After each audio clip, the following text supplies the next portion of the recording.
Swimming like a shark in a shrimp tank. Big fish, small pond in the shrimp tank.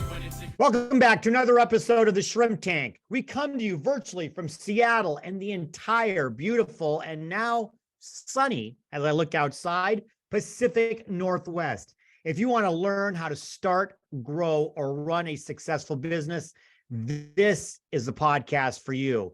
It's where we say street smarts and book smarts collide. Hello again, everyone. I'm Dan Whedon, and my co-host today is Michelle Baumberger.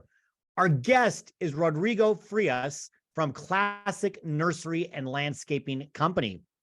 Rodrigo has always had a passion for small business entrepreneurship and enabling others to live healthier and succeed in life.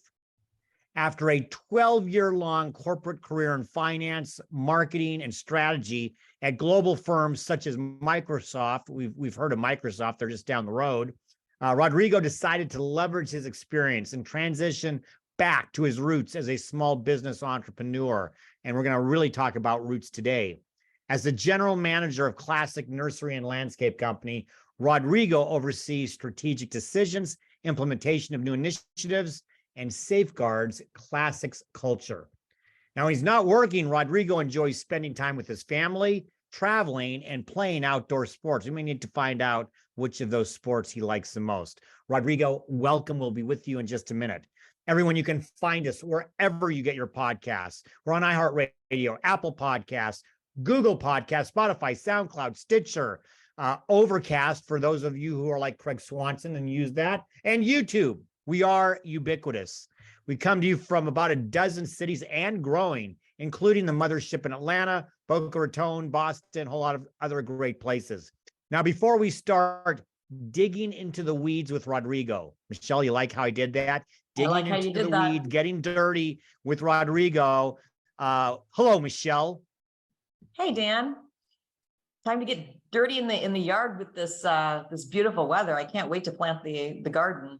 I have so many different axioms that I could use today as far as weeding and digging in the dirt and all of that, but I'm going to save that. I've got a very quick plead the fifth for you, Michelle. Right off the bat, plead the fifth to the attorney. Is there a love-hate relationship you have in your life? Because as you can guess, I want to share one of mine, but is there a love-hate relationship you have? Well, as I'm sitting at home today, preparing for this podcast, my pets, my cats specifically, are humbling around and making oodles and oodles of noise. And as much as I adore them, sometimes the fighting, the scratching, the back and forth is my love-hate relationship. The cats are usually it's dogs. I'm a dog guy, as you know. The cats are making noise. Oh yeah. The one, she doesn't actually like other cats. And so when any of them go near her, she basically hisses and screams. That's usually in the middle of a podcast or some other phone call that is important. So I will prepare you all for that if it comes to be. See, I adore them and I wouldn't change thing.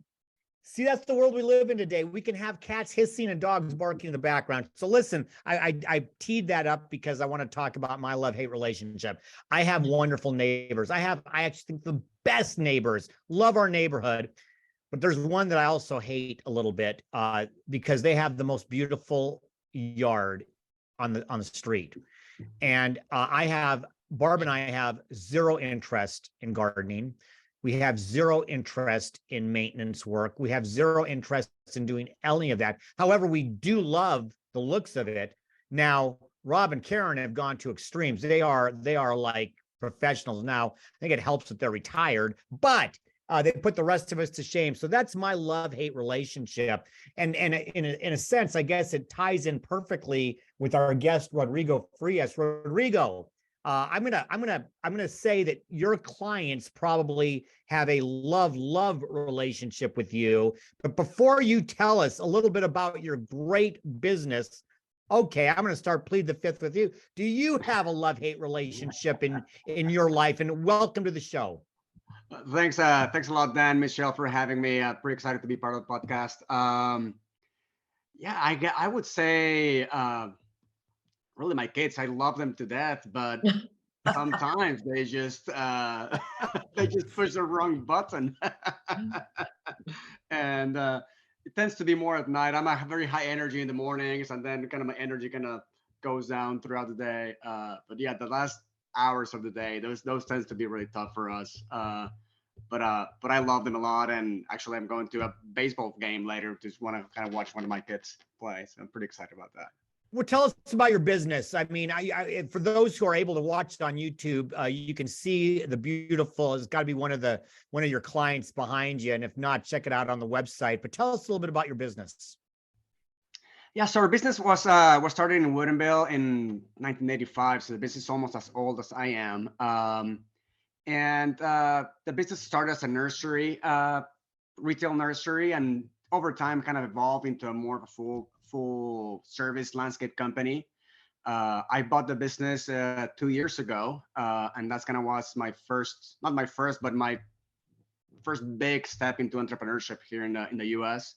And right now we are focused mostly on design and build. That's kind of the big part of our business is design and build. We only residential, so we go to places, talk to our customers, understand their needs about what they want to do with their outdoor. They want to make a space for their kids to garden, just to make it improve curb appeal, or to gather people, and we kind of help them kind of create that vision and just make it real.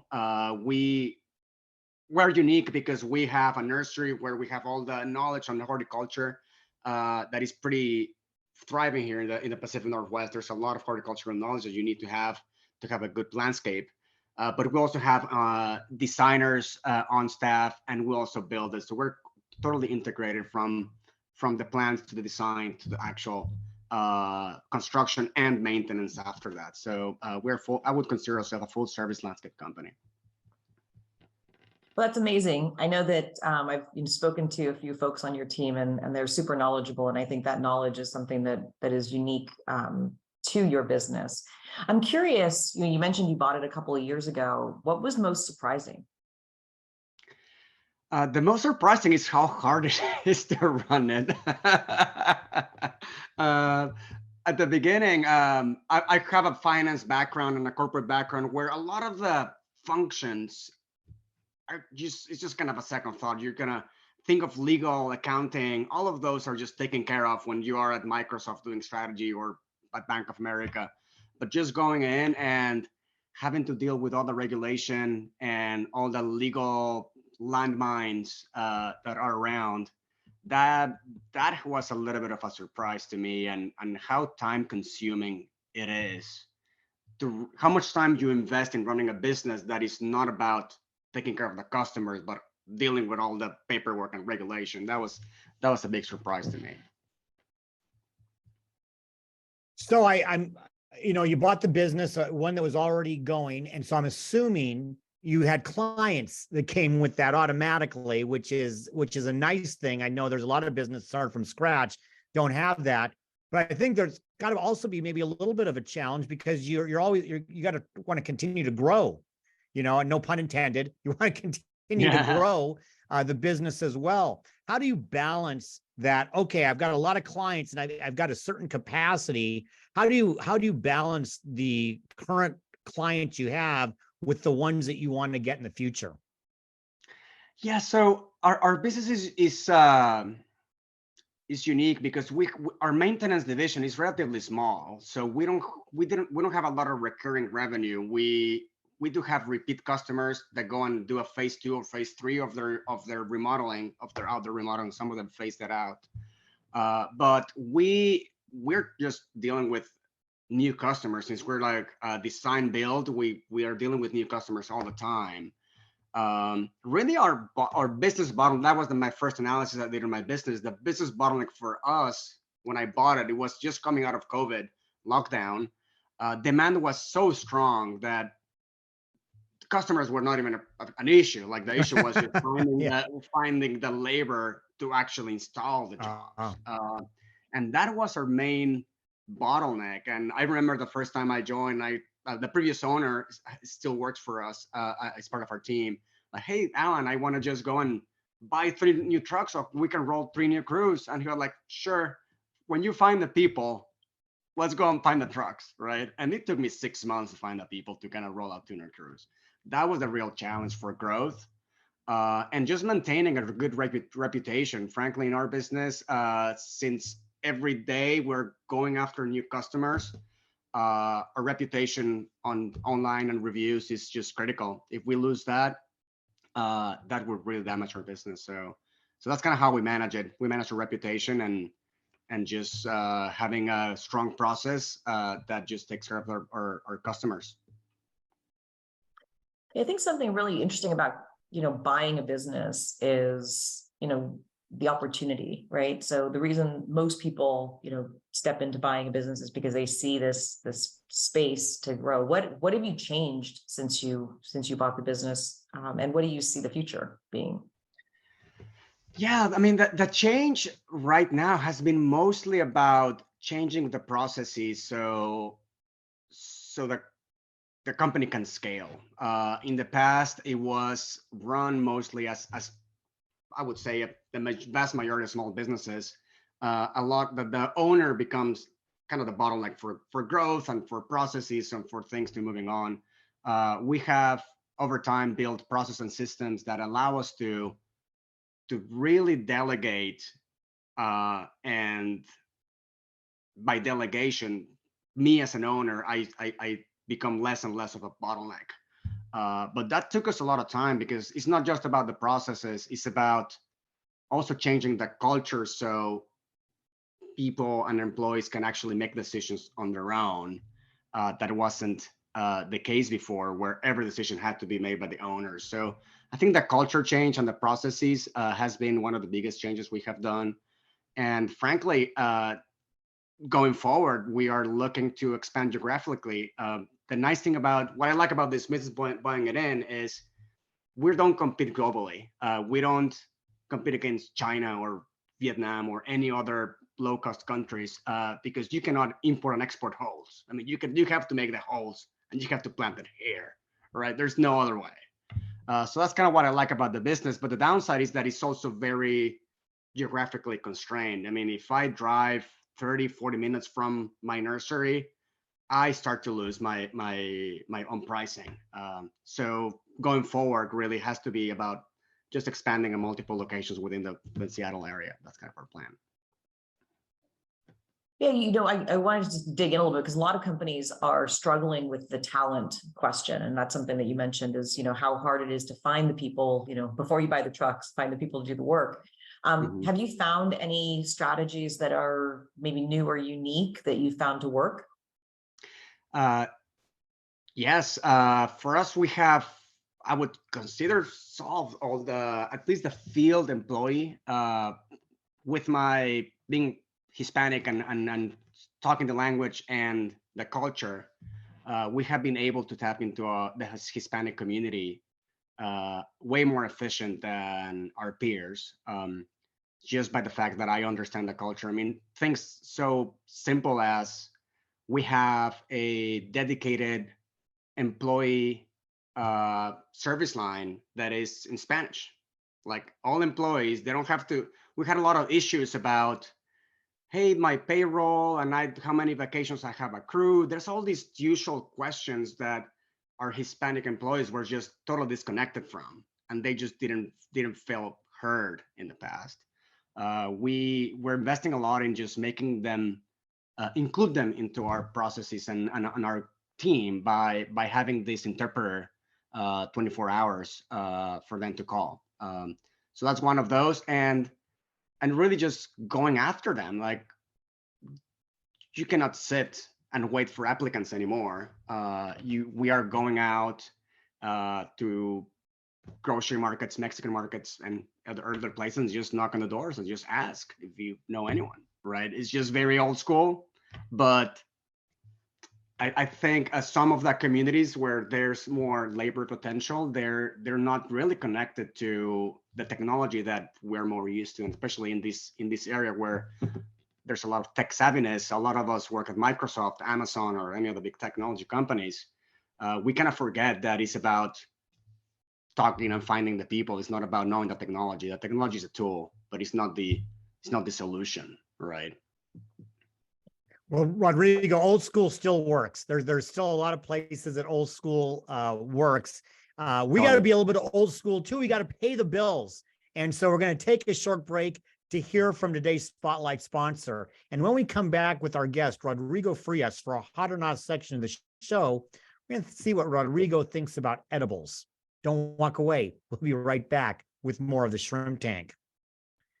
The power of law is often used against those who don't know what they don't know, but not anymore.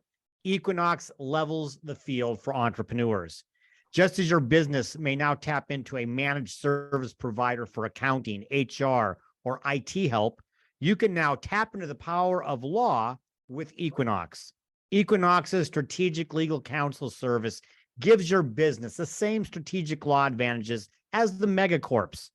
But unlike the mega attorneys, Equinox brings a balance of strategic business and practical legal guidance. You set the priorities in the budget. The Equinox team builds a personalized plan at a fixed monthly cost to best serve your legal priorities and needs. Take on business complexities with the power of law on your team. Visit equinoxbusinesslaw.com. Schedule a complimentary, no obligation evaluation to see where your business stands. Level the playing field with Equinox Strategic Legal Counsel. Well, welcome back to the Shrimp Tank, where we interview the best and brightest CEOs and business thought leaders in the greater Puget Sound area and beyond. I'm Michelle Bomberger here with Dan Whedon, and our guest today is Rodrigo Frias. For our next segment, we're going to kick off Hot or Not. So, Rodrigo, before I kick off Hot or Not, I have to tell Michelle that every time I read The Power of Law, I kind of got Huey Lewis in my head singing The Power of Love. So every time that I read that, Huey Lewis, it's not the worst thing in the world, but I finally figured I had to tell you that. So maybe we'll have to have Huey Lewis on or something. I don't know how we would do that. But we have Rodrigo on, and Rodrigo, we're going to do some hot or not here. We're going to ask you questions about business, about life, about landscaping and gardening and a whole bunch of other things. And you're going to tell us whether it's hot or not, and then why or why not. So I mentioned edibles. Hot or not, edible planting. I'm glad you clarify what kind of edibles we're talking about. We would have had to plead the fifth way early, but I read a blog on your website that came up with edible planting. So I'd like to learn more, but I guess you have to tell us first if it's hot or not. That's definitely hot. There's way more to know than what common knowledge has. Our nursery, when you go and buy edible plants on Home Depot or your like retailer, they usually have one variety of it. There's something very interesting that I learned after buying this business, that at our nursery we have different varieties. Some are more early blooms and some are like more late blooms. So you can actually extend the season, for example, of blueberries, rather than having all your harvest all at once. You can do it very nice. And that also helps a lot with feeding our environment. That's feed for deers, for rabbits, and just kind of part of our ecosystem that we share with them. So we shouldn't put the nets over them to keep them from eating our stuff. We should let them eat it. Is that what I'm hearing?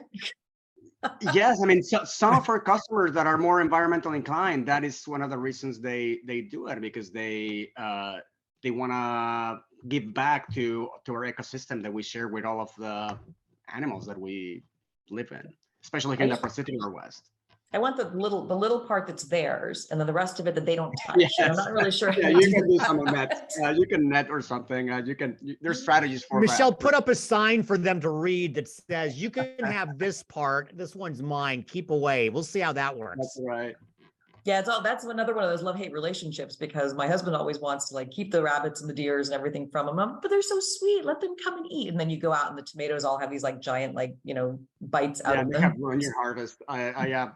I'm more of I do it for my own cuisine. So I hear you, Michelle. That's I love my edible garden. So thanks for that.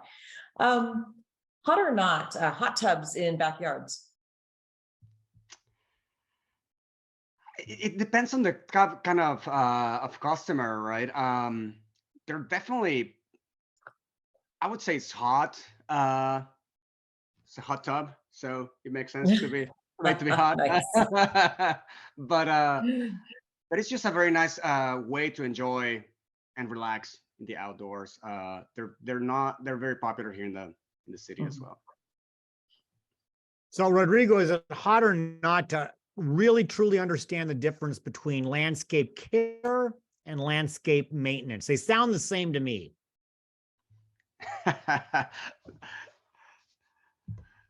Uh, yeah, that's I don't know. I don't think you need to. That's kind of that's what you call a professional. Right. Well, That's again, right. I saw this on your website, and you talked about, Correct. really understanding and knowing the difference between care and maintenance. Yeah, it's very unique. The difference, I would say, it's hard because it's definitely not the same. I mean, the more common, the way I think about it, analogy is it when you do a car wash versus detailing your car, Hmm. right? Like when you do the maintenance, it's just the car wash. You're maintaining, you're doing the lawn, blowing the leaves, raking, all that stuff. The care it's way more specialized, where you're hand pruning some of your shrubs. You're making sure that your plants are healthy. And that they're thriving in the soil is the right amount of soil, is well amended, all that stuff. So it's very different. Although they sound the same, they're different for sure.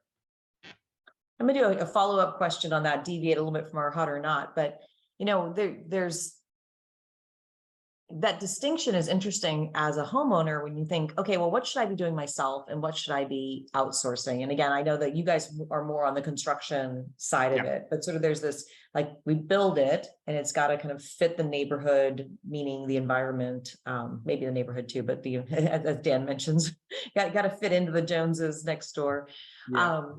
plant the right things. But, what are the kinds of things that, homeowners maybe should be thinking about from a care and maintenance on their own to preserve the work that you all have done in the building? Anything you can think of to share there? Yeah, I think the most typical is that we do in care is the pruning.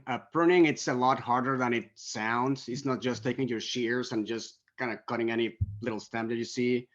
Some of the plants are I mean, if you cut the stem, like, you will not get a bloom on that stem next year. So you really have to understand what shrub or what plant you're pruning, and to do it properly, so that you don't ruin it.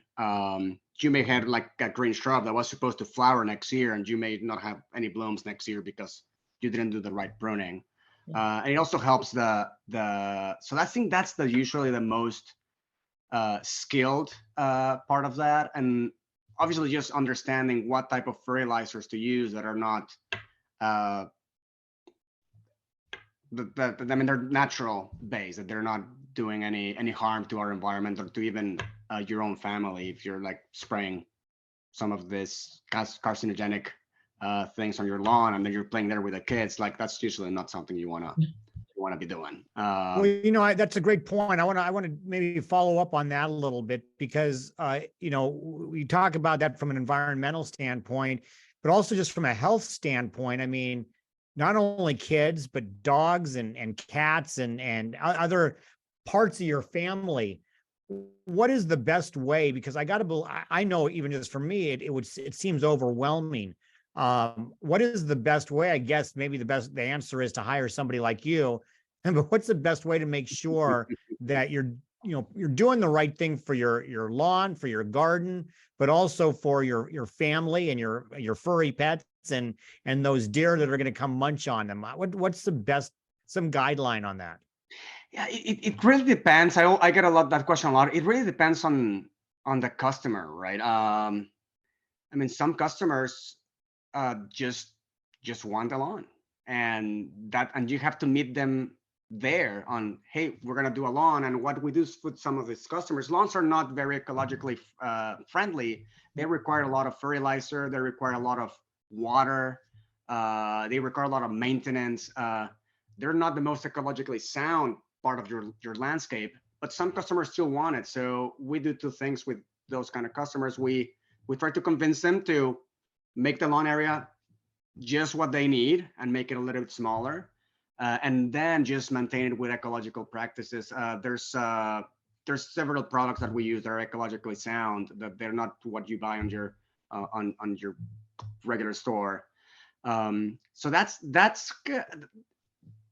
It's depends. I mean, and there's some other customers that if you want to go really ecological and just do no lawns, there's other things that are called eco lawns, that they have a mix of clover and other native grasses that are not as hardy as your regular lawn, but that they do provide some other benefits. Obviously, the trade-off is not very hard. You're gonna be playing soccer there because you're gonna totally ruin it. So it kind of depends on the customer. Some of customers are more ecologically inclined. Some others, they don't want to do a lot of maintenance, and if that's a deal breaker for them.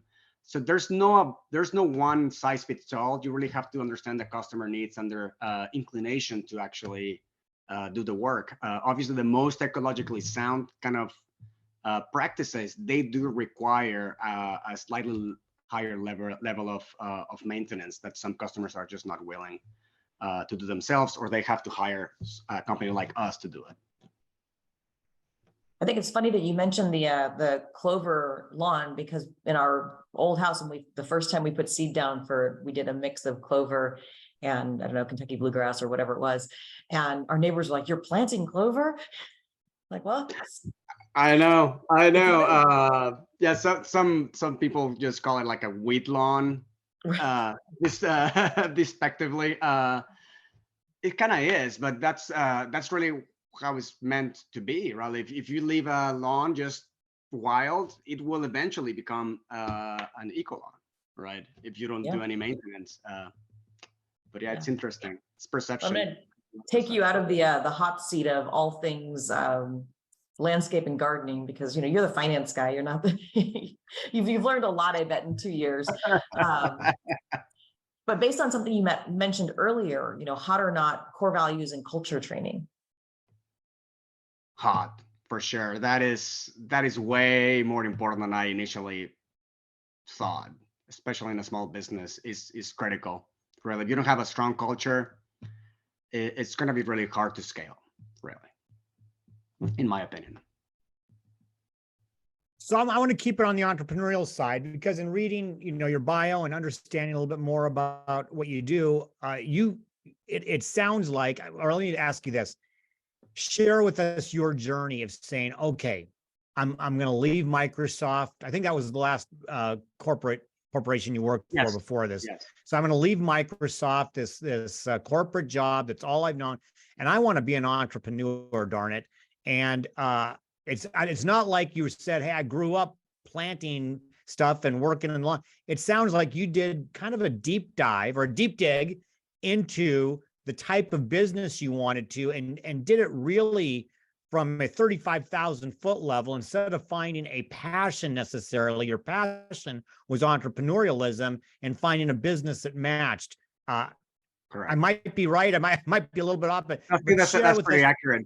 That's accurate. Okay, share with us that journey for you, because others we've talked to have done the same thing, or others out there might be thinking about. Talk about how that journey went for you.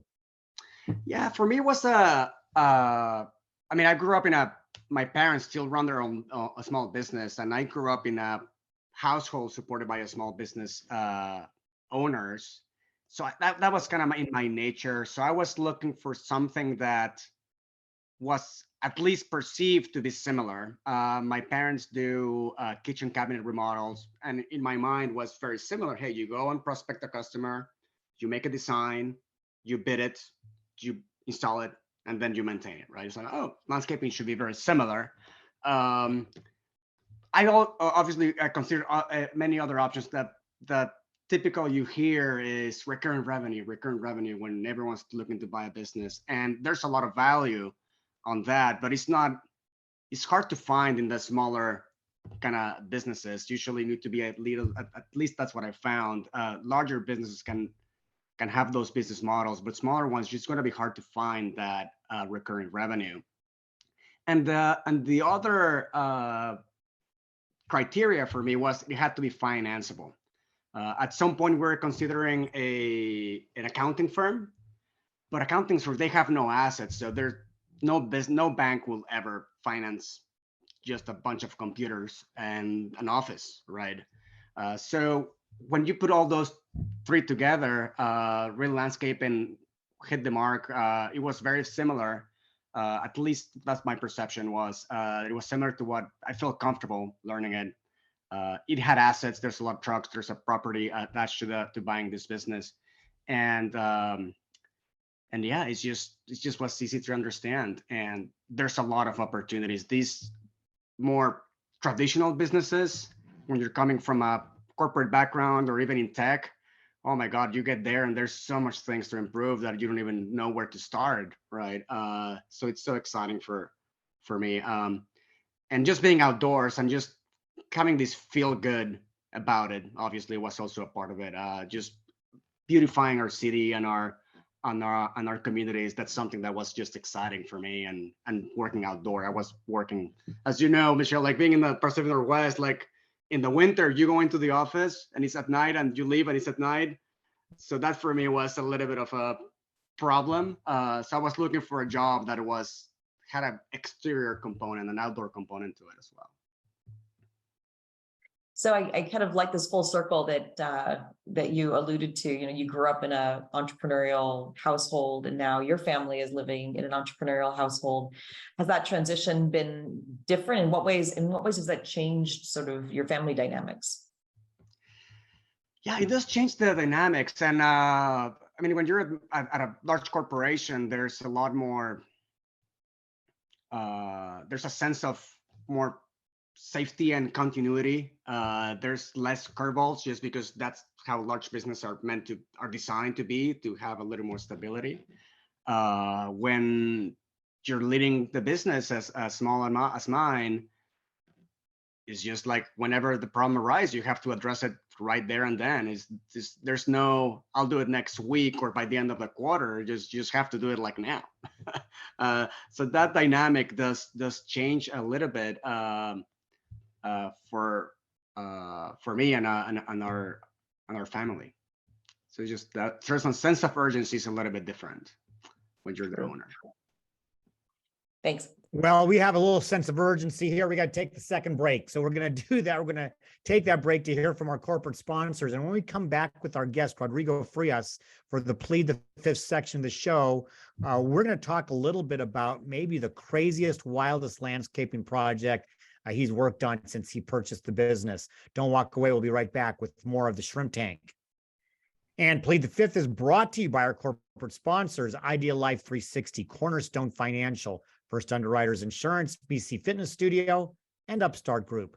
Please visit our website at www.shrimptankpodcast.com/Seattle to learn more about these terrific companies. Now back to the show. Welcome back to the Shrimp Tank, where we interview the best and brightest CEOs and business thought leaders in the greater Puget Sound area and beyond. I'm Michelle Bomberger here with Dan Wheaton, and our guest today is Rodrigo Frias from Classic Nursery. For our next segment, Plead the Fifth. Rodrigo, we're going to turn up the heat right now. We're going to ask you some tougher questions. You may have to plead the fifth. I don't think you will, though. But if you do, you only get to do it once. And at the end, you win absolutely nothing. But we hope you have some fun with it. So I mentioned, I had to ask this. I know you're not the hands in the dirt guy, but somewhere in the last 2 years, you've had to have been asked to do something that you made you sit back and say, what? What is, so you don't have to name names, obviously, but what is the kind of the wildest, the craziest project you've been asked to do since you purchased the business a couple of years ago? Oh, well, I'm not going to say names, but people in the office will know about this story. So we had a job about last year where one of the customers had a kind of big cottonwoods that they wanted just to remove. Usually just subcontract that to another company. And one of our employees thought it was a good idea to say, hey, just all the cottonwood chips, just leave them here and we'll spread them out and just kind of use it to the same landscape. And she put it a tarp, I don't know, like 2 feet by 2 feet. But thinking that was all going to be it about chips, it turns out it was like a huge mountain, about 40 yards cubic yards of this. And we just needed to wheelbarrow the whole thing into place because we couldn't leave that in our customers' front yard now. So I just gonna roll up my sleeves and put my raincoat, and we was wheelbarrowing wood chips for a few days. That took us a couple of days to do. So that was an interesting situation that now we laugh about it, and it was a really good team building experience at the same time. Yep. If you don't laugh about it, you kind of get lost in the frustration. So it's a good. I good laugh culture at it. building. I laugh at it now. Yeah, yeah. Not back then. The time you're like, how much time is that taken for us to do this? Yes, yes. So one of our common questions here, I'm taking kind of a spin on it. You mentioned that, or maybe Dan mentioned that when you chose landscaping, it was a very strategic decision as to what you were buying. So on the flip side, if you were to start a business based on a hobby, what would that business look like? That's an interesting question. It would have to be related to one of my sports, either golf or skiing. Either just a ski shop up in the mountains. That would be fun to own and run. Not easy, but fun for sure. Yeah, I think that's the one I would be interested. Are you Obviously, telling me I think found another money. fellow golfer? You're a golfer as well? Yes, yes. Have you I'm not a good one, but I do try to play golf. Well, no, so have you I can't tell if behind, but have you had a chance to put in any real greens? Does anybody ask for a chipping green or a putting green? Can you do those as well? Yeah, they have asked for it. We don't do them. To do them right, that's a very complex and very specialized kind of landscape like element. It's just All not right. an easy one. Yeah. Yeah, I had to ask that. That's my question, Michelle. I got another one, but you intrigued me with that. So, look, you've now been last 2 years running this business, and Michelle asked, what surprised you most? I'd like, we all can be our worst critics at times. What is something that you've either struggled with, or maybe still to a certain degree struggle with as your own boss? I struggle with frankly with time management. I'm at heart kind of an innovator, and I like every time I see something, I just want to fix it, and my list is just never ending growing, and I just get distracted with the newest thing I just found that I wanted to fix without finishing the other 5 I was working on. So that's still a struggle. I have found a system that works for me to keep me accountable. But that is definitely something that I will continue to struggle, I think, but I'll just have to manage it, I guess. But that's challenging, especially when you're coming from a innovation machine like it is Microsoft. You're just used to thinking about the next thing, right? And just letting someone else take it to the finish line because you already are thinking about the next thing, right? That's not possible here. Yeah, the list never ends. It never ends. Who has been the most influential person in your career journey to date?